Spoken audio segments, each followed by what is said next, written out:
Welcome to the Oyako Dojo Karate channel. In this video we are going to continue with the Pinan Nidan Heian Shodan kata, and we are going to have a kata bunkai application where we are going to defend against single-handed and double-handed grabs.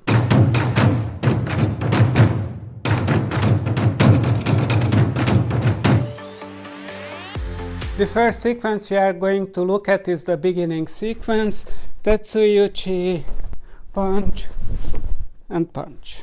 So George is going to grab me by the lapel with both hands. I'm going to use the Tetsuyuchi to lock his hands in place.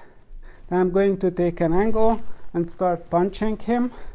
I'm going to come in with hitting the back of his neck, grabbing his jaw and throwing him. I'm going to drop the Tetsuyuchi on his hand, taking an angle, punching him, going to hit the back of the neck, wrap my hand around and grab the jaw. I'm going to move myself out of his way, creating a void, and he's going to fall into that void. George is holding me with the double lapel grip. I'm going to fix his hand, punch his face, then I'm going to hit the back of his neck with my hand, come over, grab the jaw and start turning him. The next sequence is the Ageuke Sequence. George is going to grab me with a single lapel grip. I'm going to grab his hand so that he can punch me with it and he can take it away. If I try to punch him here, he's going to defend it. If I'm trying to grab him, he's going to defend it. But what I can do is I can use the Ageuke. I'm pulling him in, and at the same time I'm striking his neck with Ageuke. He's going to defend it, but still I am jamming his hand into his own neck. And once I'm here, I can actually grab his the back of the gi, and I can either throw him or I can start kicking him, pushing him and punching him. Let's show it from a different angle. George has a single hand lapel grip. I'm going to grab his hand. I can grab his arm or I can grab his jacket. If I try to strike him, it doesn't work, but I can pull him and strike the back of the neck. I can grab him and then I can start work. The next part of the kata continues from the Ageuke with Gedanbarai and Oizuki. So in our bunkai so far, George had a single-handed lapel grip. I grabbed his jacket. I put him into my Ageuke to strike the back of his neck. I grabbed his gi. I started kicking him and punching him. What could happen is when I'm trying to punch him, he's going to post. He's going to push my shoulder back so that I can't punch him effectively. If this happens, I'm stabilizing him. I'm removing this hand so that it's easier to see. I'm going to put my fingers into his palm and turn his hand over. Since he's pushing at me, this is an elbow lock. If he stops pushing and bends his leg, then it becomes a shoulder lock. Even if I don't get the lock, I can grab his gi and I can keep on punching him. I'm going to put my fingers into his palm with my thumb on his thumb. This is what it looks like when I take it off of my gi. So from here, I can go in. Let's repeat this sequence on the entire sequence on the other side. George has the one-handed lapel grip. I'm grabbing his arm. I'm pulling it into an Ageuke, grabbing the back of his jacket, kicking him, punching him. He posts. To resolve the post, I'm going to put my palm into his. I'm going to put my fingers into his palm, turn it over, and then come into a lock. From here, I can stabilize his jacket and continue punching. After the Ageuke, the kata goes to great length to show that your left foot has to be forward. The reason for that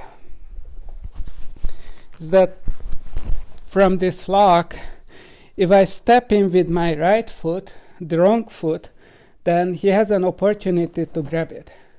If I'm to, because this foot is in front of his arm, if I were to step in with the left one, I'm still very close to him, but he has much more difficult time trying to grab it. The next sequence is the Gedanbarai followed by 3 Oizuki. George has a single-handed lapel grip on me again. I'm grabbing his hand, and as I mentioned, if I try to strike him, he is going to defend it. So one way to deal with this was with the Ageuke. Another way to deal with this is that I'm going to grab his hand with my other hand, like this, do the Gedanbarai, take an angle, and I can start punching him. Now he's going to pull his head away, so to prevent that, I'm using the trapping hand to grab his neck, pull him into a punch, and eventually he will start defending himself. He will free his hand and start defending himself. Let's show that from a slightly different angle. You grab my lapel. From here I'm going to grab your hand, start punching, grab your neck, like that. The next sequence is the Shuto sequence. So starting from the punch, it's 1, 2, 3, 4 Shutoke. In the previous sequence, I grabbed his hand, I started beating him, grabbed him, pulled him into the punch, he started defending himself. And now I can't punch him effectively any longer. So what I can do here is I can push him down, and now I can punch him from the other side. So I switched from this side to continue punching. Eventually here step away, where I have to really stretch so I can step into another downward stroke, and I can continue punching him. Once he's softened up, I just grab him and throw him down, where I can control him with my knee, with my hand. I also have that hand. Let's show this from a different angle. So George had his grip, I went over, I punched him, and now he started defending himself. So I can no longer punch him effectively. Taking an angle, punching him. If he steps away, then I switch to another punch. Now, he may actually post with this hand. If he posts with this hand, that's not a problem. We already have a solution for that. I hope you enjoyed this video. If you like the content, please help us out and hit the like button. If you enjoy this kind of content, then please consider subscribing to our channel. Thank you for watching this video, and we hope to see you again on our channel.